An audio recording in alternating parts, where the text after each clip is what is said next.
เอาทุกคนหลังจากมาลินมาแอนกับลูกสาวเพื่อนแล้ว ตอนนี้มาลินกับอีฟอเพื่อนอีกทุกคนเวลาเฮากินซ้ำใดก็คือกินได้เนาะถ้าเฮากินบ่ได้ก็คือมันเป็นตามประเพณีเนาะต้องเอาออกเนาะให้แค่กินเนาะโอ้กินเอาได้ชั้นใดก็คือกินชั้นนั้นแม่นเอาเพิ่นเอาก่อนจากบาทเพิ่นว่านี่แหละน้ำใจลองให้มันเต็มก่อนโอ้ เต็มก่อน เต็มก่อนทุกคนประเพณีสุนทรมังกรเด้อเห็นบ่ลูกสาวก็งามอีฟอก็ใจดีเอาคันสิได้ลูกเคยฟังไทยนี่โอ้ยน่าสิกลับไทยบ่ได้เลยเนาะยากเลยประเพณีสุนทรมังกรฝ่าผู้ใดเคยมาเขตชนบทสุนทรมังกรต้องเข้าใจประเพณีทุกคนเห็นบ่ใจดีพี่น้องยอมรับใจดีเด้อเห็นบอกขนาดน้องยังมาท่านกินข้าวกินน้ำเลยย่อแขกขึ้นเฮือนขึ้นศาลก่อน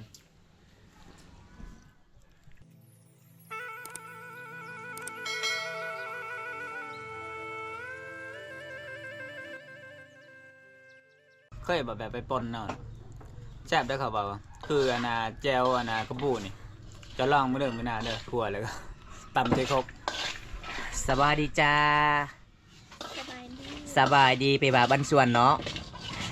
เป็นยังไงเนาะไอมาเมื่อนี้ข่อยเห็นเจ้าสีเงาน้องหนาวบ่หนาวบ่มีคนกอดเนาะก็เลยพิงไฟคันไอบ่มาเมื่อนี้น้องก็คือหนาวแห้งเลยได้ เมื่อนี้พ่อแม่อยู่เฮือนบ่น้องอยู่เฮือนตอนนี้น้องเฮ็ดกินหยังบ่มีอาหารอันนี้เป็นหยังนี่น้องผัวนี่บ่มากระบอกภาษาบ้านเจ้าเอิ้นว่าจังใดน้องมากระบอกละกายโอ้ละกายคือมากระบอกเนาะแสดงว่าไอมาเมื่อนี้วาสนาบุญนี่ได้กินมากระบอกเจ้าได้กินมากละกาย เอาทุกคนหลังจากบอมตามาเยี่ยมมายามสาวเงียนแล้วก็คือมาเยี่ยมมายามสาวหอมด้วยทุกคนเมื่อนี้ไปกับทีมงานเฮาละลายคนเลยทุกคนจัดให้ตามคำขอ FC เพราะว่า FC ละลายคนคิดฮอดน้องลาเด้อพี่น้องเอาน้องกับพิงผายไปพร้อมน้องกับสีย่อให้เฮากินเด้อทุกคนนี่บ่ไปเฮือนทางใดสาวลาวคือชนบทนี่ใจดีพี่น้องเอ้ยมีมากระบอกก็ต้องขัวมากระบอกให้เฮากินบ่ว่าจะเป็นแขกมาทางบ้านอื่นก็คือแบบนี้เลยพี่น้องเลยหลังจากนั้นเฮาก็มาเยี่ยมมายามแล้วก็นั่งคุยนั่งเล่นกับอีพ่ออีแม่เพิ่นก่อนพี่น้องเพราะว่าได้ยินคร่าวๆเขาเว้าว่าสาวห้อมนี่สิเอาผัวแล้วแม่นบ่น้องอีลีบ่น้องบ่กินเหล้าได้กินอะไรโอ้สาวหอมชอบกินเหล้ากินโชว์คนสาวห้อมอายมามื้อนี้เฮือนเจ้ามันยังมายกอันนี้นะลงตุงเล่งติ่งเลยฮะมากอีหยังนี่น้องบัวเฮ็ดหยังสิเฮ็ดเหล้าบ่สิต้มเหล้าบ่น้องโอ้สิขายเหล้าบ่เฮือนเจ้าแล้วว่าสิต้มกินสิเกี่ยมเฮ็ดบุญบ่ดอกอะไรเฮ็ดบุญแล้วเฮ็ดบุญกินงะเนาะเอาทุกคนเลยให้น้องครัวมากระบอกก่อนหลังจากนั้นก็มาเล่นมาแอนกับน้องอยู่เฮือนอยู่ศาลน้องก่อนทุกคนมาเยี่ยมมายามโดนแล้วก็บ่ได้ไปเยี่ยมมายามน้องคือน้องเอ้ยคิดฮอดน้องลายบ่ว่าจะเป็น FC คิดฮอดส่วนบอมตาโอ้ยคิดฮอดจนใจสิขาดเอาทุกคนหลังจากมาลินมาแอนกับลูกสาวเพื่อนแล้ว ตอนนี้มาลินกับอีฟอเพื่อนอีกทุกคนไม่ยั่งนี่ไอ้เหล้าเนี่ยเหล้าบ่ประเพณีบ้านเฮาบ่ไอ้พ่อแมนโอ้เวลาแขกมาเยี่ยมมายามต้องเอาเหล้ามากินบ่โอ้เวลาเฮากินซ้ำใดก็คือกินได้เนาะถ้าเฮากินบ่ได้ก็คือมันเป็นตามประเพณีเนาะต้องเอาออกเนาะให้แขกกินเนาะโอ้กินได้ชั้นใดก็คือกินชั้นนั้นแม่นเอาเพิ่นเอาก่อนจากบาทเพิ่นว่านี่แหละน้ำใจลองให้มันเต็มก่อนโอ้เต็มก่อนทุกคนประเพณีสุนทรมังกรเด้อเห็นบ่ลูกสาวก็งามอีฟอก็ใจดีเอาคันสิได้ลูกเคยฟังไทยนี่โอ้ยน่าสิกลับไทยบ่ได้เลยเนาะยากเลยอันนั้นพอใจดีแบบนี้นะยากเลยทุกคนหายากบอกเลยว่าหายากทุกคนเลยคือสาวหอมเป็นลูกสาวลาเด้แม่นขาดองแพงน่าจะแพงเด้ก็คือแพงประมาณ5 ล้านกีบอย่าเด้อทุกคนเอาพี่น้องประเพณีสุนทรมังกรเฮ12ของ14สุนทรมังกรบ้านเฮาสปลาวชนบทสุนทรบุรีมังกรเด้อทุกคนหมู่บ้านสะวึอันนี้จะเป็นเฮือนของสาวหอมอีพอสาวหอมสาวหอมเป็นลูกสาวลาไอ้มาเยี่ยมมายามเมื่อใดบ่ผิดหวังเฮือนของเพิ่นพี่น้องใจดีทางอีเมลเลยพอมันเป็นตามประเพณีทุกคนมาจวดๆนำกันพี่น้องแล้วก็บอมตาจึงมาผ่ายก่อนเด้อทุกคนให้อยู่ดีมีแห้งขอให้ร่ำให้รวยเด้อมาเยี่ยมมายามเมื่อใดก็ขอให้ปลอดให้ไข่พี่น้องมาทุกคนกินน้ำกันอันนี้ก็คือเหล้าขาวบ้านเฮาทุกคนเขาเจ้าก็มาต้มเองเด้แบบเขาเจ้าไม่ได้ซื้อนี่ในเมืองมีแต่เขาเจ้าเฮ็ดเองเบิดพี่น้องปรุงแต่งเองเบิดมาจวดน้ำกันเด้อทุกคน อืม สุดยอด บักชิป 10เลย โอ้แล้วก็นั่นก็คือไอพอเพิ่นเสนอเลยว่าเอาเลย กินสำได้ก็คือกินได้ก็คือกินได้ ถ้ากินบ่ได้ก็คือบ่เป็นหยังเพิ่นว่าเป็นตามประเพณีเนาะเอาทุกคนเดี๋ยวผมตากับสิเย็นให้บ่าวกรุงเทพก่อน ก่อนเด้อทุกคนขอโทษขออภัยเด้อทุกคนที่แบบมันเป็นประเพณีบ้านเฮาทุกคนเลยเฮาบ่กินหลายทุกคนมันเป็นประเพณีเด้อทุกคนเลยเอาบ่าวใส่ เจ้า ตกขนาดโบราณได้ดิทุกคนเบิ่งอายเบิ่งได้ ปรับมักชิปเลย ชิปเลยทุกคนแบบนี้ โอ้ยใจดีเด้อทุกคน ของแก้มกินก่อนเลยอ่ะนี่ทุกคนอ่ะอยู่ดีมีแห่งเด้อขอให้ร่ำให้รวยชูทุกคนเดินทางขอให้ปลอดภัยตลอดทางขอให้ถึกรางวัลที่1ทุกคนเฮงๆมันๆลำๆรวยๆมา1 2 3ทุกคนบ่ว่า กระโดด เจอได้ด้วยนะมันเป็นประเพณีเด้อทุกคนเลย จ้าง แล้วก็บ้อมตากับสี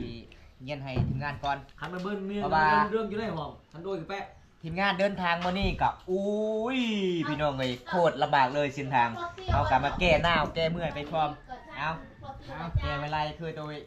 อันนี้ก็คือ เบาเวียด นำแก้ข่าวเขามังกรมันเป็นนำแก้ข่าวเขาตัวเองไงเด้ลองเบิ้ง น้ำอ้อย น้ำอ้อย น้ำอ้อยหน้า น้ำอ้อยหน้า ครับ ปึ๊บประเพณีบ้านเฮาสุดยอดเลยทุกคนแบบนี้เลยพี่น้อง เพื่อนต้องได้เฮ็ด แม่ น้ำพริกน้ำพ่องเขา แม่ เอาเหล้าครับน้ำยามันยังคิดดีถ้าได้ดีไอเนี่ยบ่ได้กินข้าวบ่ได้กินเหล้าเลย สุดยอด ก่อนเนาะ ครับ ครับ กระลึกเราต้มเองนี่ ต้องเมน ฟุกขนาด ก็ใช่ โอ้ ครับ ต้องเมนเขาจะเอา จากบ้านน้องค่ายบ้านกรุงเทพ เอาทุกคนหลังจากนั้นบอมตากลับมายินให้ทีมงานเฮาครบหอบแล้วก็บอมตากับซิมามอบให้เจ้าของเพื่อนเจ้าภาพเพื่อน กินได้สำได้เฮาก็กินได้สำนานทุกคนเลยมันเป็นแค่ประเพณีเด้อทุกคนเอาอีพอเพื่อนกินก่อนแล้วก็ให้พ่อเพื่อนเอาไว้กินจกหนึ่งยังซื้อบึ้งอยู่เนาะ กินจกซองแล้วเลยกลับบ้านบ่ได้ ทุกคนเลยมีหลายๆคนบอกว่า ขอบใจขอบใจ ขอบใจหลาย เอาไว้ทุกคน ๆเห็นบ่เพนี่แบบนี้ทุกคนเลยชุมพามังกอกนะเพิ่นเอาไว้เฮาก็นั่งเล่นนั่งแอนกับลูกสาวเพิ่นก่อน ครับก็ได้นั่งเล่นนั่งแอน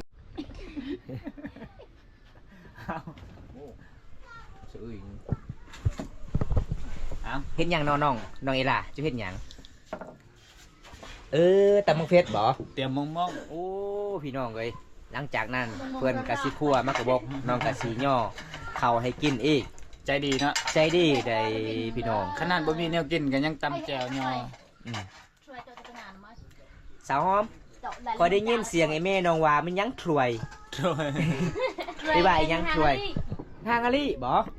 โอ้ได้กระดุง ได้หมูป่า ได้หมูป่าบ่แม่เฒ่า มันเป็นง่า โอ้บุญกินงะเนาะแต่อายมามื้อนี้สาวหอมอายบ่อยากเสือสายตาเจ้าเจ้ามีแฟนหรือบ่อายถาม น้องเฮา ฮะ น้องเฮา บ่แต่อายอ่านลองเบิ่งในลังเจ้า มีแฟนแล้ว แม่นบ่นี่เด้ โอ้ยมีแฟนแล้ว มีแฟนแล้ว อ่ะทุกคน อายบ่อยากเสือสายตาโอ้ยพี่น้องเอ้ย เนี่ย เสือของน้องมีแฟนแล้วครับ มีแฟนแล้วเด้อ แม่นแท้บ่น้องน้องพิมพ์เองหรือว่าน้องซื้อมาแต่ห้านซื้อมาแต่ห้านน้องบ่ฮู้หนังสือว่าเขาเจ้าเขียนมีแฟนแล้วคันน้องฮู้ก็คือน้องบ่ซื้อบ่โอ้แสดงว่าถ้าอยากซื้อมื้อหน้า อยากมีผัวไปน้ำข่อยสิพิมพ์ให้เด้อ อ่ะทุกคนเบิ่งช่างบ่วงช่วยบ่วงน้องซ้ำนี่บ่น้อง โอ้บ่มีบ่น้อง บ่มีบ่มีเงินจักซื้อบ่ เลย โอ้ถ้าไม่เงินซื้อบ่น้องโอ้มื้อหน้าอายสิพาเจ้าไปเฮ็ดงานอยู่ไทยเด้อ นึกว่ามือหน้าจะซื้อให้บ่แม่นเนาะ หยอกเด้อทุกคนหยอกน้องเด้อป้าประตูสาวหอมงามเนาะ บ่มีกระแจเลย เอาผ้าห่มตุ๊กตา ทักประตูหอมหอม โอ้หมูเนาะอาหารแซ่บได้สาวหอมอายมาเมื่อนี้ก็ได้กินหมู มาเนาะ หมูกินงะเนาะ น้องเฮาเป็นง่า น้องเจ้ากินงะเบื่อยป้าเวลาจะตำมะเพ็ดนี่เจ้าใช้ยังแน่น้อง ใส่แต่มะเขือ ใส่แต่มะพริก แตงนัว ใส่มักเฟ็ดแป้งนัวบอยเกลือบ่ได้ใส่บ่ใส่เนาะเออ หยอกแอนกัน โอ้ยน้องอีลานี่คนงามด้วยจ้ะอีลานี่โอ้ยเบิ่งแล้วหน้าตาก็ดีดีบ่ขี้คุยยิ้มหน้าหักสลัดสาเลียวเด้อทุกคนใจดีพี่น้องสิยอพาเขาให้กินอีกมันเป็นประเพณีลูกสาวก็ใจดีอีแม่ก็ใจดีอีพ่อแห้งใจดีคันเป็นลูกเคยนี่โอ้ยพี่น้องเอ้ยเบิดคำสิเว้าเด้อันนี้คือเป็นน้ำกินบ่น้อง น้ำกิน น้ำกินภาษาน้องเอิ้นว่าจังไดน้ำกิน เดอะง่วย เดอะง่อย เด้อ คันว่าง่อยก็คือตะเลียเด้พี่น้องเอ้ย เด้อแต่เบิ่นง่วย นำกินเดอะง่วยเอาคือกันเด้อทุกคนคล้ายๆกันล่ะสิย่อเข่าหรือบ่น้องเป็นยังไงน้องไอถามเด้อทีมงานอายมาเยี่ยมมายามเจ้ามื้อนี้เป็นยังไงดีใจบ่ ดีใจ เจ้าบ่คือประพันธ์บ่อ๋อเอาให้น้องเฮ็ดกินก่อนทุกคนเลยหลังจากนั้นก็มาลิ้มแอนกับน้องก่อนน้องหอมคนงามเอาความตาก็สิตามติดประเพณีชุมพาบรูสาวลาวบ้านสะบึเมืองน้องแขวงเสนาเขตใจดีหลายๆคนเด้อถ้าผู้ใดจะกินเตี๋ยวมง นี่มาทางนี้เด้อทุกคน ทักประตู มักเฟ็ดเด็บเตี๋ยวมงทางนี้เอิญเด้อทุกคน แดงจึงครึ่งเลย นี่แหละทุกคนน้ำใจสาวลาว สาวห้อมไอ้ทามผมจริงเด้อน้องเด้อถ้าน้องมีเงินบ่ว่าจะเป็นมือมือฮือน้องซื้อแถบ่บวงบ่ ชื่อบ่ ว่าแม่นน้องคิดตัวอายบ่ บอ โอ้ถ้าน้องว่าอยากซื้อแห้งจะหน่อยบอมตาคัสิขอเงินนำ FC นี่เด้อ500กีบได้ หาเลย อยากทุกคนอยากเด้อ แม่น เพราะว่าน้องตอนนี้ต้องการบวงเนาะน้องเนาะ แม่ บ่มีบวงเอาจังได๋ก็ให้ย่องปลาขาวก่อนทุกคนเด้เป็นประเพณีบ้านเฮาเด้อพี่น้องเอาสาวงามก็ เอาเด็ด ป้ายิ้มหน้าหักหลายเด้อพี่น้องปู๊บัดคำสิเว้าสาวลาวเขตนี่สาวหอมเอ้ยอีน้องลามื้อนี้ได้อาหารหยังน้อมากิน บ่มีอาหาร มีหยังน้อมีใจบ่ เอาทุกคนตอนนี้น้องกะสิย่อพาเขาวให้กินเด้อทุกคนเด้มันเป็นตามประเพณีที่12ของ14เด้อน้องกินเตี๋ยวมงเพิ่นว่าเตี๋ยวมงก็คือมักเผ็ดดิบทุกคน อันนี้คืออีฟอร์อีเมคือทางหลังเอ้าอีเมเจ้าคือบ่กินน้องฮะอิ่มแล้วบ่ไม่เท่า นี่แหละ อิ่มแล้วเอ้าเอิ้น FC กินข้าวกินน้ำนี่เด้อน้องภาษาเจ้าแบบเอิ้นว่าจังได เอา จัดเลยจัดเอาเด้อ จ่าดอยเด้อจ่าดอยเด้ออ้ายเนาะก็คือกินข้าวเด้ออ้ายเพิ่นว่ามาทุกคนมาประเพณีชุมพรมังกรเด้อทุกคนเอานี่อาหารแซ่บๆเลยพี่น้องอีน้องลาถ้าเจ้าว่ากินข้าวนำกันเด้ออ้ายเจ้าต้องเปิดติ๊กข้าวให้แน่เจ้าพาเพื่อนกินก่อนเด้อเอากินก่อนเจ้าว่ากินได้เตี๋ยวมงเจ้า เอาพี่น้องเอ้ยมาเยี่ยมมายามถึงเงินถึงสารอีเมย์พอเพื่อนใจดี อันนี้ลูกสาวลาเด้อถ้าผู้ใดมักลูกสาวลาเพื่อนนี่ขาดอกบ่แพงเพื่อนว่า60 ล้านกีบ เป็นหนวดของหนึ่งวะ เป็นนวดทองหนึ่งบ่โอ้เป็นนวดทองหนึ่งเพิ่นว่า เท้าว่า มื้อนี้ข่อยสิซื้อเป็นนวดซองทองเลยขอมันเด้อสาวหอมเด้อสิมันให้ FC พังไทยล่ะบ่แม่นข่อยมันเองก็คือข่อยกับเจ้าเป็นหลานกันพี่น้อง เอาพี่น้องประเพณีสุนทรมังกรนะทุกคนนี่แบบนี้พี่น้องเอ้ยเอาจำเตรียมมงๆเด้อทุกคนมักเฟ็ดดิบเพิ่นว่าเตรียมมงๆนี่ประเพณีมาเด้อทุกคนเจ้าป่าเจ้าเขากินน้ำกันพี่น้องขอให้ร่ำให้รวยตีนี้ต่อไปบ่ให้เจ็บบ่ให้ใครพี่น้องเอ้ยแบบนี้ล่ะพี่น้องสาธุเอาอิ่มเนาะแซ่บเนาะเจะตำเนาะแซ่บหลายได้คนงามมันก็แซ่บอยู่แล้วทุกคนเลยเอาเสาห้อมหลังจากไอ้กินแล้วไอ้มาจำมาไฟล์เป็นตามประเพณีน้องก็เอาไว้เลยน้อง แอนได้เวลา โอ้ เก็บแล้วทุกคน แบบนี้เด้อทุกคนประเพณีชุนเผามังกรฝ่าผู้ใดเคยมาเขตชนบทชุนเผามังกรต้องเข้าใจประเพณีทุกคน เห็นบ่ใจดีพี่น้อง แมน ยอมรับ ยอม ใจ รับ ดี เลยว่า เด้ ใจ อ ดี เอาไว้ได้น้องเอ้ย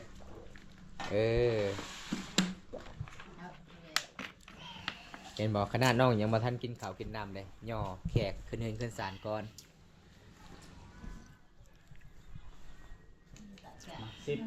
สาวหอมขอบใจหลายเด้อที่ยอพาข้าวสู่ที่มาไอายกินเด้อน้องเด้อมื้อนี้อายมาเยี่ยมมายามเจ้ามีหยังหลาย อายจัดให้ตามคำข้อผู้ใหญ่ใจดีจากประเทศไทย น้องฮู้หยังมีหยังอายมาเยี่ยมมายามเจ้ามาให้เจ้ามื้อนี้บ่ฮู้เลยคันท่าอายให้ก็คือน้องเอาบ่เอาแท้บ่ แท้บ่ เว้าแท้บ่ไอ้เรียบ่น้องก็คืออายมาพักใจ FC อยู่น้ำเจ้าเด้อมื้อนี้เด้อ แมน ได้ ได้บ่โอ้พี่น้องเพิ่นว่าได้ทุกคนเลยน้องฮับ 100% เนาะก็คือน้องเว้าลาวเก่งบ่บ่เก่ง บ่เก่ง เก่งที่สุดก็คือภาษาบรูมังกรเนาะ แม่น คันภาษาลาวคำภาษาไทยก็คือน้องฮู้จักก็คือสันรักเธออย่างเดียว เอาทุกคนเลยน้องว่าตอนนี้อยากได้เงินซื้อบุ้งเนาะน้องเนาะ แมน แล้วก็ บถ้ยเนาะ อีเมเพิ่นว่าถ้าผู้ใดลูกสาวลาถ้าผู้ใดมักลูกสาวลาเพิ่นก็คือแป้งนัวทงหนึงแม่นบ่น้อง อีเมจะเว้าอีหลีบ่ โอ้พี่น้องเอ้ยอีเมยิ้มเลยทุกคนเลยเอาจังได้ก็ให้ทีมงานเฮาจัดให้ตามคำขอผู้ใหญ่ใจดีก่อน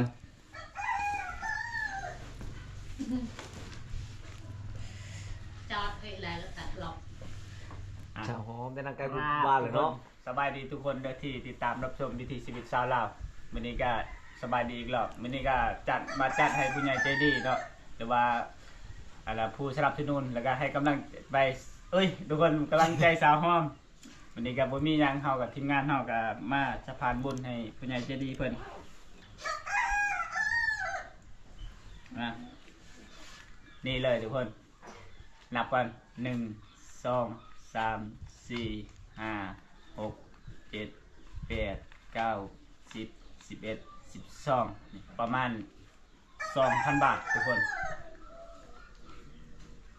นี่ก็คือเงินผู้ใหญ่ใจดีผู้บันดาลว่าเงินผู้ใด ยังยิ้มเลยเอ้ย ผู้บ่าวเขาขอมันเลยได้อเนี่ยอ่ะน้องบอกว่าบ่มีเงินซื้อมักพริกแป้งนัวแล้วก็บ่วงนี่ก็คือผู้ใหญ่ใจดีสงสารเนาะอ่ะ ชื่อยาให้แม่เด้อแม่ว่าขาดหัวเข้านะ แมนอ่ะ บ่สบาย ขอบใจผู้ใหญ่ใจดีเพิ่นเนี่ยขอบใจผู้บ่าวเนี่ยอ่ะ ยังยิ้มตลอดเลยนะ ขอบใจ เรีย ผู้ กว่า บ่าว แม่ ขอบใจผู้บ่าวนะ มีแต่ยิ้มกับยิ้ม อ่ะอวยพรให้ผู้บ่าวมันๆเนี่ยสักบาทอ่ะ ขอขอบใจเด้อคนใหญ่ใจดีจากคนไทย ที่อดหนุนน้อง ขอให้อายุดีมีแห้งขอให้ร่ำให้รวย ความเจ็บอย่าได้ความใครอย่ามีปรารถนาสิ่งใดขอให้ได้สิ่งนั้น แต่ โอ้สุดยอดว้าวเก่งเนาะต่อเลย ต่อไปขอให้อายได้เงินกลับคืน100 เท่าพันเท่าเด้อ ป้าลืมเก่งเลยเนาะก็คือ คันนี้ไว้ผัวมาเอากับน้องเด้อว่าได้แม่ตื้มไม่เจ้าเทม สาวหอมอายมาเมื่อนี้ก็คือเจ้าเว้าเป็นเลยได้ส่วนอีพอค้างเลยบ่บอกเลย อยู่นิ่งๆเลย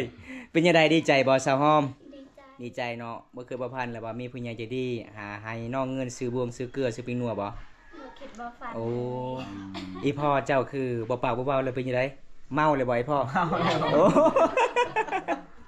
บ่แม่นโอ้เอาทุกคนเลย น้องนำมึงดูครบป่ะ ครบบ่น้องล้านซองบ่ น้องเลย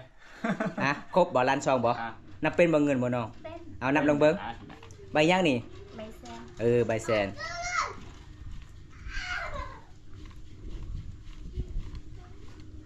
ครบ หรือใบหนึง เท่าใดน้อง ร้านชาม ล้านซองครบบ่ ครบ ครบแล้วอย่าเลิกเด้อ โดย เอ้ยเป็นจังไดเนาะไอ้พ่ออีแม่สาวหอมดีใจบ่ ดีใจ ดีใจเนาะ แม่น ถ้าสาวหอมหลังจากน้องได้เงินนี่แล้วน้องให้น้ำมีเมียหรือว่าให้น้ำมีพอถ้าเจ้าให้น้ำมีพอก็เบิ่งให้พอเจ้านี่ยังไล่ใจได้ ไอ้พ่อเจ้านี่ยังติดผู้สาวน้อยอย่าเด้อทุกคน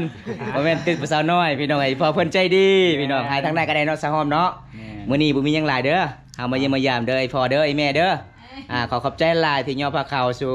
ทีมงานเฮากิน แม่น เฮาก็สิปิดไว้ซำนี้คลิปนี้เฮาก็สิกลับเพื่อนละทุกคนเด้เพราะว่าหมู่บ้านน้องก็คือมันยากเส้นทางเนาะ แม่น ขี่คือบักขามสีละนองเพิ่นเอาไว้คันไปผู้เดียวก็ไปบ่ฮอดจอบ่ถึงได้ แม่น จังได๋ บ่รอดแน่นอน เฮาก็สิปิดไว้ซำนี้ก่อนถ้าบ่ได้รับชมคลิปนี้แล้วก็อย่าลืมฝากกดไลค์กดแชร์กดติดตามทีมงานเฮาเด้อพี่น้องเอ้ยทีมงานเฮาก็คือกระเปกกระปอกนี่ล่ะพี่น้อง บ่มีรถใหญ่มีแต่รถน้อยพี่น้อง แม่น จังได๋ก็สู้เพื่อ FC ทุกๆกำลังใจคลิปหน้าพบกันใหม่ขอกล่าวคำว่าบ้านสวนเด้อพ่อแม่บ๊ายบาย บ๊ายบาย บ๊ายบาย